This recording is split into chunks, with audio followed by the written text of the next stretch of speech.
the agenda of this? At least it has given us room for dialogue, even if it is not achieving whatever the aim of the conceivers. At least people can vent their anger, can speak their mind, then topical issues can be brought forward that may help those of them, the senators that are sitting down, in case they go back to the plenary, to think when issues crop up. As senators, the National Assembly is on the driving seat of this security summit to tackle the challenges in the country. You are from the northern part of the country. Distinguished, are you optimistic that this summit will give Nigerians the result they desire in terms of security? Let me be not a prophet of doom. I'm always on the positive side. Let me not talk about negativism. But unfortunately, some of the actors that once were clamoring for dismembering of this Nigeria are now sitting down in this hall to represent their ethnic nationalities. Remember some years back, there was a treasonable attempt to topple a military head of state, and my state, Bauchi State, was among the states exiled from Nigeria. It is some of those people that are taking a front banner to talk about this summit. That is the unfortunate aspect of it. Then you discover that the elite selfishness has come out. You discover that the elites that have taken from the Nigerian state, where they have failed, now they are becoming divisive agents, speak on behalf of their people in the name of restructuring, in the name of federalism and other things. And I have said it, unfortunately, in a private fora inside, since it's not open to the public, that there is nowhere in the world that federalism is the same. The federalism operating in the United States of America is different from that operating in Canada. That of Canada is different from that of Germany. That of Germany is different from that of Pakistan. That of Pakistan is different from Nigeria. So when you are talking about this concept of federalism, don't say because it happens in America. No. Each and every federated state has its uniqueness. Agreed. When are you talking about decentralization of powers, devolution, when the Constitution has said there should be 3 tiers of government?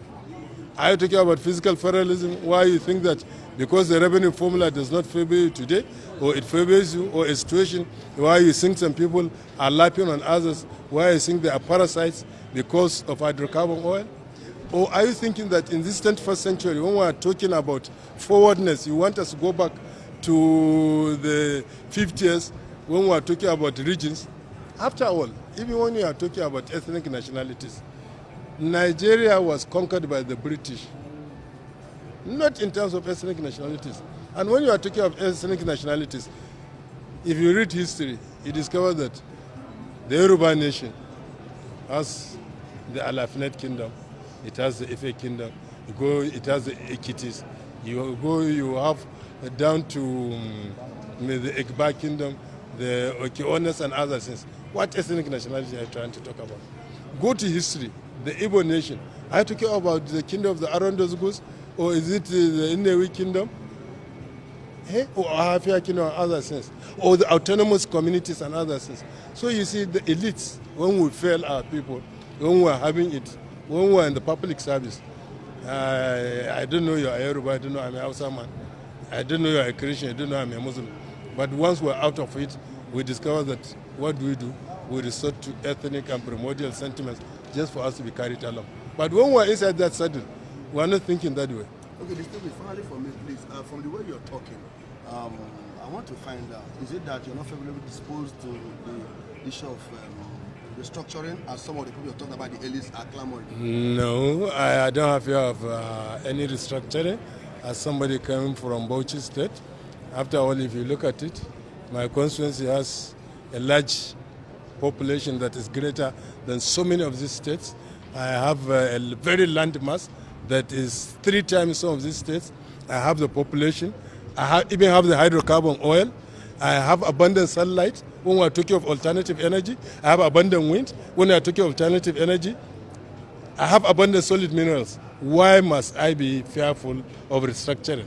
If it is the basis that you think that I am lapping on you because of hydrocarbon oil, I have gotten all this one. And we are talking the fact that now hydrocarbon oil is not even in vogue in the developed countries.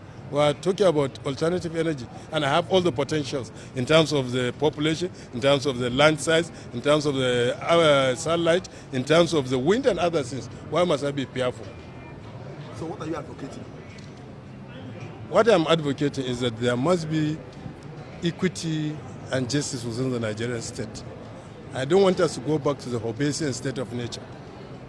Do you think we have that equity and justice in the present Nigeria of today? It is I and you, because we have lost our focus, we have lost our values, we have lost our morality. We are Christians without the spirit of Christ, we are Muslims without the spirit of Islam. I and you have become individualistic. We have lost our communal values. We are talking about farm women, fine car, we are not talking about communalism, we are not talking about kingdom of God. So we have become materialistic. So let us go back and have an ethical orientation. And you must agree about our common humanity. If we have this issue of the humanism in us and humanity in us, we will not be dismantling ourselves, we will not be killing ourselves, we will not be hacking ourselves, we will not be talking the way we are talking. Where is the way to go now if this summit cannot provide that solution we are seeking? Normally, in every society is dynamic. You can't at a go provide all the solutions because they crop up. As you close another gap, another one crops up. But especially in this era of research of information and communication technology, the society is dynamic. It's not supposed to be static. That's why I'm saying that, are we going back to the Hobbesian states days when there was the Yoruba Wars?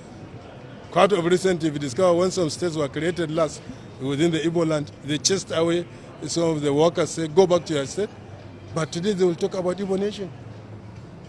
You come to the north, we are bedeviled by identity crisis, core north, north central and other things. House of Fulani minorities, other things. Where are we going to? Thank you, sir. Thank you, distinguished.